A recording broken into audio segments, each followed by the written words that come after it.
क्या कहते हैं, एक प्रकार से लिंग के आधार पर जो असमानता देखते हैं कि लड़का और लड़की में जो हम अंतर रखते हैं, उसको ही हमने लैंगिक रूढ़िबद्धता या लैंगिक पूर्वाग्रह के रूप में जाना है। आप उम्र के आधार पर भी असमानता होती है, जाति के आधार पर भी असमानता होती है, सामाजिक आर्थिक स्थिति के आधार पर भी असमानता होती है, लेकिन इसको हमें यहाँ पढ़ना नहीं है।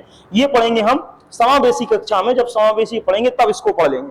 अभी चलते हैं लिंग रूढ़िबद्धता को कम करने के उपाय। ये जरा थोड़ा लिख लेना क्योंकि ये इंपॉर्टेंट है।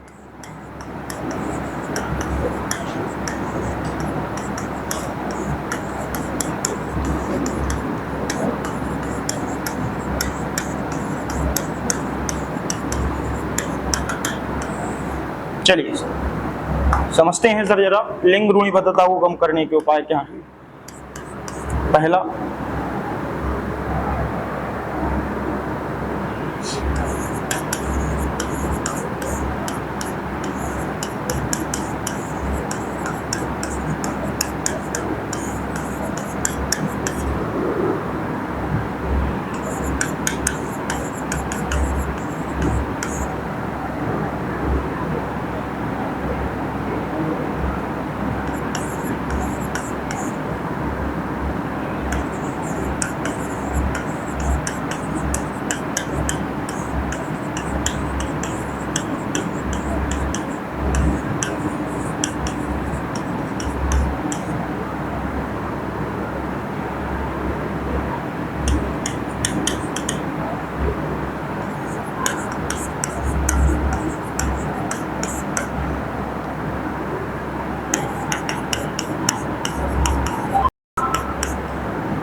क्या करना है, बालिकाओं को भी बालक बालिकाओं को पारंपरिक भूमिकाओं के विपरीत भूमिकाओं में रखना। जैसे कि एग्जांपल है, पापा शर्ट के बटन लगाएं और माताजी व्यापार देखें, तो दोनों को एक दूसरे के विपरीत भूमिकाओं में रखना। दूसरा लिखते हैं इसी में, बालिकाओं को भी गणित और विज्ञान जैसे तार्किक विषयों के लिए प्रेरित करना। साथ में बालिकाओं को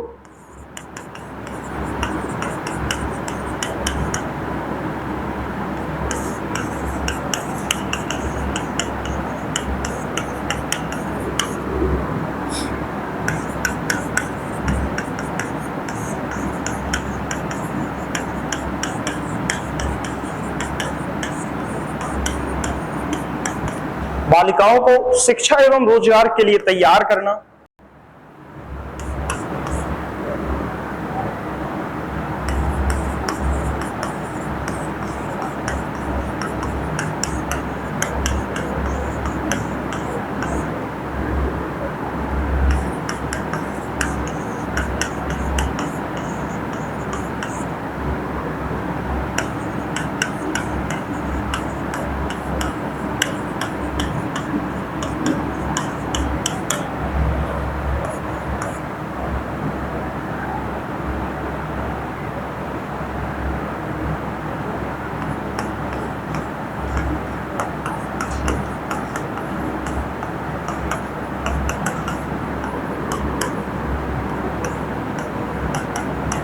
चलिए अब इसको समझते हैं कि क्या है ये, फिर बात करते हैं आगे की। सुनना देखो, बालक बालिकाओं को पारंपरिक भूमिकाओं की विपरीत भूमिकाओं में रखना, ये बता ही दिया है भाई। जैसे बालक है तो उसको गृह विज्ञान ले सकता है, कोई दिक्कत नहीं है, या उससे घर के काम हम करवा सकते हैं, कोई दिक्कत नहीं है। जबकि बालिकाएं बाहर के काम करेंगी, यानी बालिकाएं जो है वो व्यापार देखेंगी। तो यदि यहाँ पर लिखा है कि पापा शर्ट के बटन लगाते हैं, तो निश्चित सी बात है कि पापा जो है वो घर के काम कर रहे हैं। जबकि मम्मी माताजी क्या देख रही हैं, व्यापार देख रही हैं, तो माताजी कहाँ के काम देख रही हैं, बाहर के कार्य देख रही हैं। तो ये आपके किस प्रकार के उदाहरण कहलाएंगे, तो ध्यान रखना है, ये आपके लैंगिक रूढ़िबद्धता को कम करने के क्या कहलाएंगे, उदाहरण कहलाएंगे, यानी इनमें लैंगिक रूढ़िबद्धता नहीं होगी। तो इसका मतलब ये नहीं कि यही ऑप्शन आएगा, आपको वो ऑप्शन सेलेक्ट करना है जिसमें, ध्यान रखना, आपको वो ऑप्शन सेलेक्ट करना है जिसमें लैंगिक रूढ़िबद्धता को कम करने पर क्या दिया गया हो, बल दिया गया हो। वह ऑप्शन हमेशा सही होगा जो बालिकाओं के रोजगार की बात करे, जो बालिकाओं को समान अवसर उपलब्ध कराने की बात करे, जो बालिकाओं को कुछ अतिरिक्त छूट का प्रावधान करने की बात कहे, वो सारे के सारे आपके ऑप्शन क्या कहलाएंगे, सीटेट में सही कहलाएंगे। तो यहां पर याद रखना, बालिकाओं को भी गणित विज्ञान जैसे तार्किक विषयों के लिए एक शिक्षक प्रेरित कर रहा है, यानी वह चाहता है कि लैंगिक रूढ़िबद्धता को क्या किया जा सके, कम किया जा सके।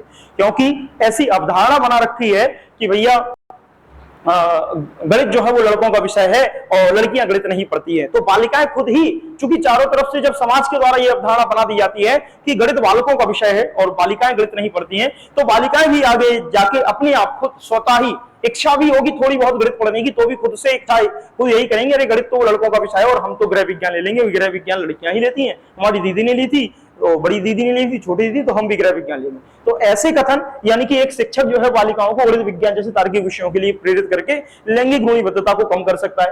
बालिकाओं को शिक्षा एवं रोजगार के लिए तैयार करना, मतलब बालिकाओं को केवल इसके लिए नहीं पढ़ाना कि वो केवल घर का काम कर सके, नहीं, बालिकाओं को इसके लिए पढ़ाना ताकि वह रोजगार या शिक्षा के लिए भी क्या हो सके, बालिकाएं जो है वो तैयार हो सके। इसके और कहते हैं समाज के द्वारा नौकरी व शैक्षिक योग्यता में भी समानता, यानी जहां जहां पर भी सर्विस है, जहां जहां पर भी नौकरियां हैं, वहां पर भी उनको क्या मिलने चाहिए, समान अवसर मिलने चाहिए। ऐसा नहीं कि केवल हमारी फैक्ट्री में तो केवल पुरुष वर्कर ही काम करेंगे, काम करने के लिए कोई भी हो, चाहे आप पुरुष हो या महिला, आप सभी को क्या होने चाहिए, समान अवसर उपलब्ध होने चाहिए। चर्चा एवं वाद विवाद, लैंगिक पूर्वाग्रह जैसे मुद्दों पर डिबेट कराकर, चर्चा कराकर, वाद विवाद कराकर इन लैंगिक रूढ़िबद्धता को क्या किया जा सकता है, कम किया जा सकता है। भाई जैसे देखा होगा कि चुनाव का टाइम आता तो दो पार्टियों के नेता आपस में आते हैं और डिबेट करते हैं, आपस में वाद विवाद करते हैं। तो ठीक उसी प्रकार यदि लैंगिक रूढ़िबद्धता को कम करना है तो आपस में चर्चा व डिबेट या वाद विवाद भी होना चाहिए, ताकि आपका लैंगिक रूढ़िबद्धता क्या हो सके, कम हो सके। बताइए सर, यहां तक समझ में आया हो कि नहीं? चलिए साथ में एक पॉइंट और लिखते हैं, अधिकतर हो सके तो लिंग तटस्थ भाषा का प्रयोग किया जाए।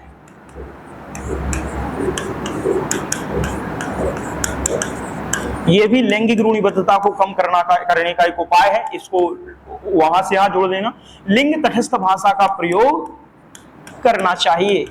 अब ये लिंग तटस्थ भाषा का मतलब क्या है, देखना सर जरा, लिंग तटस्थ भाषा देखते हैं।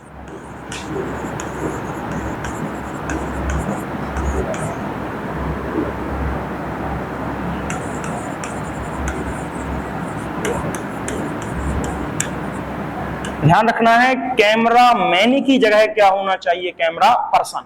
तो कैमरा पर्सन क्या होगा, वो किसी एक लिंग को नहीं बता रहा है, मैन को। यहां पर ये कैमरा मैन किसको बता रहा है कि केवल पुरुष, यानी कि केवल क्या कैमरा मैन पुरुष ही होते, महिला नहीं होती, महिला भी होती है। तो कैमरा मैन कहने का मतलब क्या है, पुरुष महिला कुछ भी हो, कोई भी हो सकता है कैमरा मैन। तो यहां पर कैमरा पर्सन कहना सही है। पर्सन में फिर आपका बटेगा मेल है या फीमेल, वो एक अलग बात है। तो यहां पर कुछ पॉइंट लिख लेते हैं यदि आता है। या आपने देखा हो कि यहां पर आता था बैटर, तो बैटर की जगह है बैट्समैन। एक मिनट बताते हैं सर जरा, इसको उल्टी जगह लिख लिया हमने।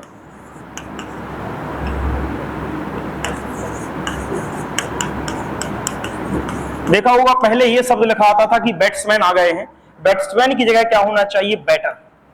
बैटर का मतलब है कोई भी हो, मेल हो फीमेल हो, उससे फर्क नहीं पड़ता, बैट्समैन नहीं होना चाहिए कि भाई बैट्समैन आ गए हैं, नहीं, बैटर होना चाहिए। बैटर का मतलब जो बल्लेबाजी करने के लिए आएगा, वो मेल फीमेल में से कुछ भी आएगा। जैसे देखना पहले होता था मैन ऑफ द मैच, तो इसको अब प्रयोग ना करके क्या किया जाने लगा है, प्लेयर ऑफ द मैच। अब प्लेयर ऑफ द मैच दिया जाने लगा है, मैन ऑफ द मैच नहीं। साथ में ये भी लिख लेते हैं चेयरमैन, ये चेयरमैन की जगह चेयर पर्सन, यानी कि प्रबंधक मेल भी हो सकता है और फीमेल।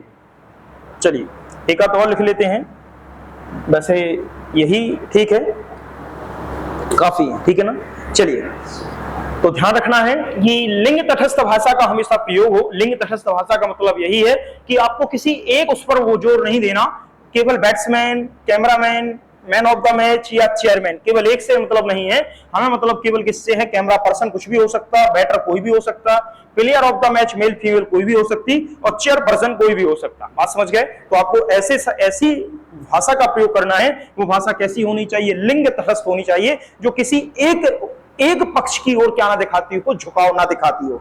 मतलब क्या, मतलब यही किसी एक के पक्ष में झुका हुआ ना हो, उसी को हम क्या कहेंगे, लिंग तटस्थ भाषा कहेंगे। जब एक पक्ष में झुकी हुई होगी भाषा, तो भाई आपकी क्या कहलाएगी, लिंग तटस्थ भाषा कहलाएगी।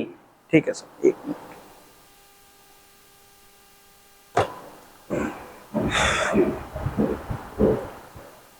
यहां तक समझ में आया कि नहीं, पहले ये बताओ, बताइए सर, यहां तक समझ में आया कि नहीं, बोलिए सर।